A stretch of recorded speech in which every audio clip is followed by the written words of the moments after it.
ఇది ఒక్కటి యువ దంపతులు అందరూ దృష్టిలో పెట్టుకొని విడాకులు తగ్గిపోతాయండి. నా తాపత్రయం వల్ల అది వినలేకపోతున్నాం. భయంకరమైన వార్తలు. నిన్న కూడా ఓ పత్రిక ఆదివారం పుస్తకంలో చూసాం. 50% 60% పెరిగిపోయాయండి విడాకులు. 100 పెళ్ళిళ్ళు అయితే 60 పెళ్ళిళ్ళు 2 ఏళ్లలోనే ఖతం. ఎందుకు వస్తుందంటే ఇష్టం ఎప్పుడు శాశ్వతం కాదమ్మా. కర్తవ్యం శాశ్వతం, ధర్మం శాశ్వతం. ఇష్టం ఏమిటి ఇక్కడ? ఇష్టం మారిపోతుంది. అందుకని సూటిగా ప్రశ్నించాడే, నువ్వు భార్యను ప్రేమిస్తున్నది నీ కోసం అయ్యా, మరి ఆవిడ కోసం అంటావేమిటి? ఇప్పుడు నిజంగా ఆవిడ పోయిందని ఏడవాలంటే దేనికోసం ఏడవాలో తెలుసునండి. రమణ మహర్షి చెప్పలేదు, కానీ నేను చెబుతా మొహమాటం లేకుండా. అంతటి భార్య 60 ఏళ్ళు బతికినా 70 ఏళ్ళు బతికినా ఆత్మజ్ఞానం పొందకుండా పోయింది అని బాధపడాలి. అదొక్కటే బాధపడాలి. మనకి చేసి పెట్టడం, మన కోసం ఏదో చేయడం కాదు ఇక్కడ. అంత స్వార్థం అది. ఆవిడ ఏ జీవి అయినా, భార్య అయినా, భర్త అయినా, కుక్క అయినా, నక్క అయినా, ఎవరైనా సరే ఆత్మజ్ఞానం పొందకపోతే ఆ జన్మ వృధా. లబ్ధా విద్యా రాజమాన్యా తతఃకిం భుక్తా నారీ సుందరాంగీ తతఃకిం ప్రాప్తా సంపత్ ప్రాభవాఢ్యా తతఃకిం ఏన స్వాత్మా నైవ సాక్షాత్కృతో భూత్. శంకరాచార్య మాట. నీకెంత సంపదలున్నా అవన్నీ దండగా, నువ్వు ఎంతమందితో ఎన్ని భోగాలు అనుభవించినా అవన్నీ దండగా, నువ్వు ఎంత గొప్ప పండితుడివై ఎన్ని సత్కారాలు పొందినా అవన్నీ దండగా. ఆత్మజ్ఞానం పొందావా లేకపోతే మొత్తం జీవితం దండగా అన్నాడు. అది ఒకటే, లేకపోతే అన్ని పోయినట్టే లెక్క. అంటే ఎవరి గురించైనా, భర్త పోయినా సరే మనం ఏమిటంటే, నాకు అన్నీ అండాదండగా ఉండేవారండి, ఆయన లేకపోతే ఇవాళ నేను అనాథలు అయిపోయాను, పిల్లలు చూస్తారో చూడరు అంటే మీ మొగుడు మీద మీకు జాస లేదమ్మా. చూస్తారో చూడరో అనే జాస మొదలైంది ఇక్కడ. అది కపట ప్రేమే. అందుకే యాజ్ఞవల్కుడు చెప్పాడు స్పష్టంగా, ఎవరిని ప్రేమించినా వారి కోసమే, ఇతరుల కోసం కాదు. ఈ నాటకాలు అనవసరం అని చెప్పాడు. మానవ సంబంధాలన్నీ అవసరాలతో కూడిన సంబంధాలమ్మా. అనుబంధాలను గొప్ప పేరు పెట్టక్కర్లేదు దీనికి. అది ట్యాగ్ ఏం లేదు ఇక్కడ. ఇవన్నీ అవసరాలే. ఆ అవసరాన్ని ఇష్టంగా మార్చుకోవాలి, ఆ ఇష్టాన్ని కర్తవ్యంగా మార్చుకోవాలి, ఆ కర్తవ్యాన్ని జ్ఞానంగా మార్చుకోవాలి. అది బాగుంటుంది. అవసరంతోనే పెళ్లి చేసుకుంటాం, అవసరంతోనే ఉద్యోగంలో చేరతాం, ఏం పర్వాలేదు. ఆ అవసరాన్ని ఇష్టంగా మార్చుకో, ఇష్టాన్ని కర్తవ్యంగా మార్చుకో. ఏది మంచిదో కర్తవ్యంగా చేయి. ఆ కర్తవ్యం ద్వారా జ్ఞానాన్ని పొందు. అందుకని భార్య అయినా అంతే. నాకేదో చేశారు కాబట్టి ఇప్పుడు చేసేవాళ్ళు లేదు కాబట్టి కాదు ఇక్కడ. అంతా బాబు మంచి మనిషి అండి, నాకేం ఇబ్బంది లేదండి బాబు, అన్ని ఏర్పాట్లు చేశారు, కానీ ఆయన పొందవలసింది పొందకుండా పోయారండి పాపం. ఆత్మజ్ఞానం పొందితే మహాయోగిగా వెళ్ళిపోయేవాడు, మళ్ళీ జన్మెత్తక తప్పదు కదా అని భార్య బాధపడదు. అది నిజమైన ప్రేమ. అందుకని ఎవ్వరూ మనకేసి చూడలేదని, మన తాపత్రయం తీరలేదని, మన ఏదో ఇబ్బంది పెట్టారని అనుకోవలసిన పని లేదు ఇక్కడ. ఏ బంధాలైనా అశాశ్వతం కిందే లెక్క. వృత్తయస్త్వకం వృత్తిమాశ్రితాః.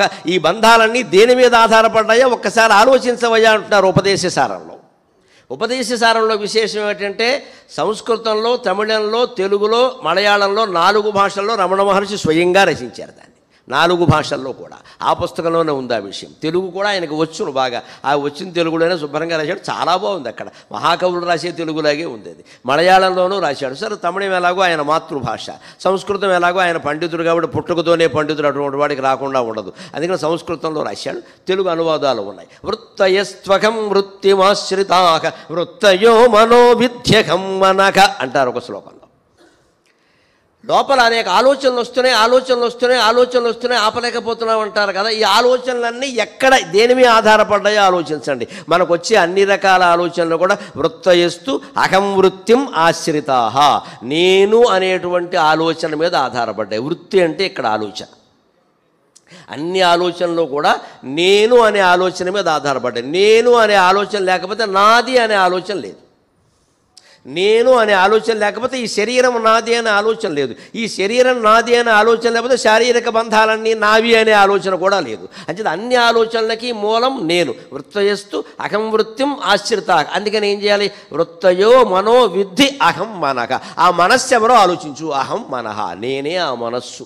మనస్సు ఆలోచనలే. మనం ప్రత్యేకంగా జీవుడు అనేవాడు ఎక్కడా లేడు. ఆ మనస్సు చేసే ప్రతి ఆలోచన రూపంలో ఉన్నవాడే జీవుడు. అందుకే ఆలోచనని చేసేవాడు ముందుండి ఆలోచన తర్వాత రాలా. ఆలోచన వచ్చాకే ఆలోచించేవాడు ఒకడు కృత్రిమంగా తయారయ్యాడు. అంతే జీవుడు ఎప్పుడూ ఆభాసే, దేవుడు ఒక్కడే నిజం, అందులో అనుమానం ఎలా. మన జీవిత చరిత్రలో ఎంత గొప్పవైనా ఇవన్నీ ఆభాసలే. అసలైన వాడు దేవుడు ఒక్కడే ఆత్మరూపంలో మిగులుతాడు. ఇవన్నీ నేను అనే తలంపు మీద ఆధారపడ్డాయి కదా. ఆ నేను అనే తలంపు ఎక్కడ పుడుతుందో అక్కడ నిష్ఠగా ఉండిపోవయ్యా, ఇక నీకు మళ్ళీ మాట్లాడే పని లేదు ఇక్కడ అన్నాడు. అందుకని ఆ అహంకారాన్ని నిర్మూలించడం ఎలాగా అని అడిగాడు భక్తుడు. అప్పుడు మళ్ళీ ఆయన చెప్పాడు, ఆ అహంకారాన్ని నిర్మూలించాలంటే వేటగాడు ఉదాహరణ చెప్పాడు ఆయన. ఒక పులిని చంపాలంటే వేటగాడు మరో దృష్టి లేకుండా పులికేసి చూస్తాడు. ఈ అవయవం మీద దాని శరీరం ఇంత పొడుగుంది కదా, ఎక్కడ బాణం వేస్తే అది వెంటనే చచ్చిపోతుందో అలాగే చూస్తాడు. గురి తప్పకుండా చూస్తాడు. ఇలాగ బాణం ఇలా ఎక్కుపెట్టి ఇలా ఇలా ఇలా చూసి వదులుతాడు, అంతే కదా. మరొక చూపు పక్కకి వెళ్ళిందంటే ఆ పులి కానీ మరో జంతువు కానీ చనిపోయే అవకాశం లేదు, గురి తప్పితే. అలాగ నువ్వు నేరుగా అహం నేను అని ఎక్కడ స్ఫురిస్తుందో దాని మీదే దృష్టి పెట్టవయ్యా, వెంటనే అహం నశిస్తుంది అని చెప్పాడు ఆయన. భౌతిక శాస్త్రం ఫిజిక్స్ ప్రకారం కూడా కాంతి బిందువు, మన చూపు ఏ కాంతి బిందువు మీద ప్రసరితం అవుతుందో ఏ వస్తువు మీద ఆ కాంతి కిరణం అక్కడి నుంచి తప్పుకుంటుంది. క్వాంటమ్ థియరీలో చెబుతారు దీన్ని ప్రత్యేకంగా. మన చూపు పడింది అంటే ఆ కాంతి బిందువు అక్కడి నుంచి తప్పుకుంటుంది. అందుకే జగన్ మిథ్య అన్నారు. ఏ కాంతి బిందువు కూడా ఉన్న చోట లేదు. నీ చూపు పడితే కానీ చూడలేవు. నువ్వు చూసావంటే అది తప్పుకుంది. ఏం పరిశీలిస్తావు ఇక్కడ? నువ్వు చూసావంటే కళని పరిశీలించాలని మనం అనుకున్నాం అనుకోండి, మెలకు రావాలి. కళలో ఉండగా కళని పరిశీలించలేవు. అక్కడ నీకు మెలకు రాగానే కళ పోయింది.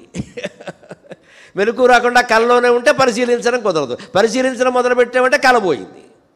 పరిశీలించడం మొదలుపెట్టే ఎలా ఉంటుంది తెలుసా? పరిశీలించడం అంటే కళని మధ్యాహ్నమో రాత్రో పడుకున్నాం అనుకోండి, తెల్లారకట 5ంటికి అలారం పెట్టుకున్నాం. చాలా జరుగుతుంది, గమ్మత్తుగా జీవించడం చాలామంది జీవితాల్లో జరుగుతుంది. పరిశీలించండి, వదిలేకండి ఆ విషయాన్ని. 5ంటికి అలారం మోగింది, మనం పడుకునే ఉన్నాం. అలారం మోగింది. ఈ అలారం మన మనస్సులో ప్రవేశించింది.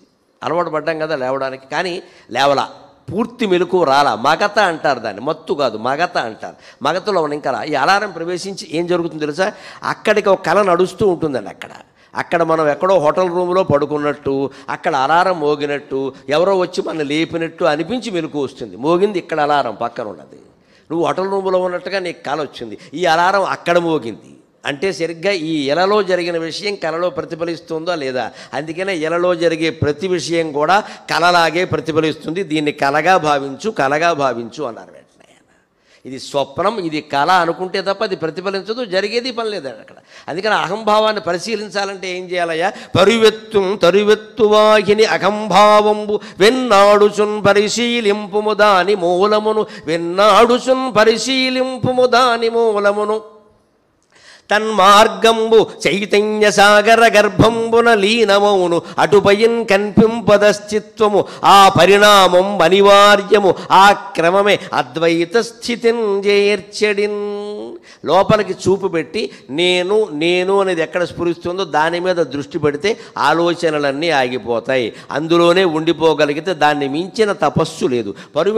తరువెత్తు వాకిని చెట్టాడు చెట్టంత పొడుగు కెరటం లేచినట్టుగా అహం అనేది మాటికి పైకి వస్తూ ఉంటుంది. ఇక్కడ ఖచ్చితంగా ఒక మనిషి కనపడగానే వీడు నాకేమవుతాడు ఆలోచన లేకుండా మనం చూడలేమండి.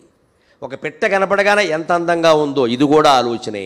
తత్వవేత్తలు ఏం చెబుతారంటే ఎంత అందంగా ఉందో అనే వ్యాఖ్యానం కూడా లేకుండా చూడమంటారు. లేకపోతే ఇటువంటి పెట్టలను పెంచుకుంటే బాగుంటాయి, ఇది ఇంతకంటే దరిద్రపు ఆలోచన. చూసేది ఏదో చూడొచ్చు కదా. ఇవన్నీ దేనికి వ్యాఖ్యానాలు?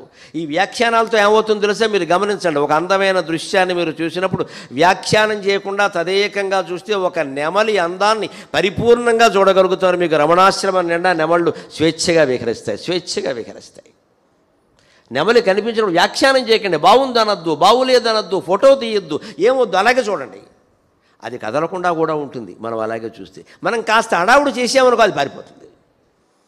ఆ అందమైన నెమలని మనం చూడాలంటే పరిపూర్ణంగా పైనుంచి కిందికి ఆ పింఛాలు అవన్నీ చూస్తే దబ్రా ఈ లోపు ఇక్కడ 4000 జీతం ఇచ్చి ఒక సహాయకుడిని పెట్టాడు. ఇక్కడ వాడి కింద ఏం మార్చాలో అది మార్చేస్తాడు. మన దృష్టి పైన ఉండడం వల్ల కింద ఏం జరుగుతుందో గమనించాలా. సరిగ్గా భగవంతుడి చేయాలి. ఇంద్రజాలం గమనించాలని నెమల్ని గమనించండి. ఏం వ్యాఖ్యానించొద్దు, బాగుందనద్దు, బాగులేదనద్దు, ఫోటో తీయొద్దు, ఇంటికి పెట్టుకెళ్దామనద్దు, ఇంటికి వెళ్ళాక నెమల్ని పెంచుకుందామనద్దు. చూడండి అంతే, అయిపోయింది. అక్కడికి వదిలేయండి ఆ విషయాన్ని. పరిపూర్ణంగా ఉంటుంది మనస్సు. ఎన్నైనా చూడగలరు, ఎంత హాయిగానైనా ఉండగలరు. అన్నం తింటుంటే అన్నం మీదే దృష్టి, కాఫీ తాగుతుంటే కాఫీ మీదే దృష్టి, ప్రసంగం చేస్తుంటే ప్రసంగం మీదే దృష్టి, వింటుంటే వినడం మీదే దృష్టి పెడితే ఖచ్చితంగా మనం భగవద్జ్ఞాన నిష్టలో ఉన్నట్టు లెక్క. వేరే ఏం చేయగల? మంచినీళ్ళు తాగుతుంటే గ్లాసు మీదే దృష్టి, నీళ్ల మీదే దృష్టి. ఏమిటో ఈ మధ్య మంచినీళ్ళు కూడా బాగుంటుంది, వద్దు వ్యాఖ్యానం, బాగుపోతే తాగడం మానేయి. ప్రతిదానికి కామెంటరీ వద్దండి ఇక్కడ, దాని మీదే దృష్టి. అప్పుడు ఖచ్చితంగా మంచినీళ్ళు బాగానే ఉంటాయి, అన్నీ బాగానే ఉంటాయి. విషం కూడా అమృతంగా మారే అవకాశం ఉంది. అటువంటి పరిస్థితుల్లో నువ్వు అన్నీ ఒక్కటే అని భావన చేయగలిగితే విషం కూడా అమృతంగా మారుతుందండి. అలాగ అహంభావాన్ని కనుక మనం పరిశీలించినట్టయితే వెంటనే అహంభావం నశించిపోతుంది. తన చైతన్య సాగర గర్భంబున లీనమోను. ఆత్మ చైతన్యం అనే మహాసాగరంలో ఈ పైకి లేచిన నేను అనే కెరటం లోపలికి వెళ్ళిపోతుంది. నీరులో కలిసిపోయింది, ఇంక నువ్వు పట్టుకోలేవు. ఇక్కడ చెంబుడు నీళ్లు మనం నదిలో పోసిన తర్వాత మళ్ళీ ఆ చెంబుడు నీళ్లు తీయడం సాధ్యం కాదండి. చెంబుడు నీళ్లు కానీ ఆ చెంబుడు రావు ఇక్కడ. అంచేత జీవుడు దేవుడిలో కలిసాక మళ్ళీ రాడు. అంచేత అద్వైతం ఒక్కటే సిద్ధాంతం, శంకరాచార్య ఒక్కరే జగద్గురువు, సందేహమే లేదు అందులో. ఆ సిద్ధాంతాన్ని చెప్పారు కాబట్టి రమణ మహర్షి దాన్ని పట్టుకున్నారు కాబట్టి అంత మహాయోగి కాగలిగాడు. అదే సిద్ధాంతం రమణ మహర్షిది, అద్వైతమే సిద్ధాంతం. నీరులో కలిసినట్టే, పాలులో కలిసినట్టే జీవుడు దేవుళ్ళలో గలవాలయ్యా అన్నారు. అలాగ అహంకారాన్ని నశింపజేయాలి. అనడానికి ఎటువంటి అభ్యాసం చేయాలో తెలుసా? విచిత్రమైన అభ్యాసం అండి ఆ మహాయోగి చేసింది. ఒకరోజు ఆయనకి వేలు తెగింది, ఏదో కట్టుకట్టారు. ఈయన ఇలా పెట్టు కూర్చున్నాడు. భక్తులు కంగారుగా ఉంటుంది కదా, స్వామి ఏమైంది అన్నారు. ఏమన్నాడు తెలుసా? కత్తి వేలు మీద పడింది అన్నాడు. అది మామూలుగా అంటాం మనం. ఈయన అలా అన్న, వేలు కత్తి మీద పడింది అన్నాడు ఈయన. మహాయోగి మాటలకి మన మాటలకి అంత తేడా ఉంటుంది. మనకి వేలు తెగింది అనుకోండి, వేలు తెగినప్పుడు ఎలా ఉంటుందో తెలుసా మన ప్రవృత్తి? ఎవరూ పలకరించట్లేదు, అంటే నీకు వేలు తెగిన బాధ కంటే పలకరించలేదనే బాధ ఎక్కువైంది ఇప్పుడు. ఇదే సానుభూతి, స్వయం సానుభూతి. ఎవరు పట్టించుకొని ఇలా వేలు ఇలా ఎందుకు కూర్చోవడం? పట్టించుకోవడానిక, మన తగ్గాలంటే మందు వేసుకో, ఎవడో పట్టించుకుంటే తగ్గుతుందా? ఈ స్వయం సానుభూతి కార్యక్రమాలు మానేయాలండి. మన గురించి లేదు ప్రపంచం. అందుకే నేను వేలితే కూర్చుంటే భక్తులు వచ్చి అడిగితే వేలు కత్తి మీద పడింది అన్నట్ట. ఈ మాట విసుగ్గా లేదు, విచిత్రంగా లేదు. ఇది వేలు కత్తి మీద పడ్డం ఏమిటి? ఎవడైనా తన వేలు కావాలని కత్తి మీద వేసుకుంటాడా? అదేమిటండి వేలు కత్తి మీద పడ్డం ఏమిటండి? కత్తి వేలు మీద పడుతుంది కదా అంటే అన్నాడు ఆయన. కత్తి ఎందుకు పడుతుందయ్యా? అది జడ పదార్థం కదా, దానికి ఎక్కడ పడాలో తెలుసా? పొరపాటుని పడ్డం కూడా తెలుసా? అందుకే పొరపాటు నా వేలుదే కదా, వేలుకు మూలమైన చేతిదే కదా, చేతికి మూలమైన జీవుడిదే కదా, నాది తప్పు కానీ కత్తి తప్పే ఉందయ్యా అన్నట్ట. జీవితంలో జరిగే ఎన్నో వ్యవహారాలకి మందే తప్పండి, తోసేయిద్దండి ఎవరి మీద. మందే తప్పు, మనం ఆలోచించుకోవాలి. ఒకవేళ మన తప్పు లేకుండానే అది జరిగితే కివిట్ వదిలేసే ఆ విషయాన్ని. మన తప్పు లేదు కదా, మనం సంతృప్తిగా ఉండొచ్చు. ఇక్కడ మన తప్పు అయితే సవరించుకోవాలి, మన తప్పు లేకపోతే మాట్లాడుకోవాలి. వ్యాఖ్యానించాల్సిన అవసరం ఏం లేదు ఇక్కడ. ఆరోపణలు ఆక్షేపణలు అనవసరమైన విషయం. ఆయన ఎవరిని ఆక్షేపించాలా?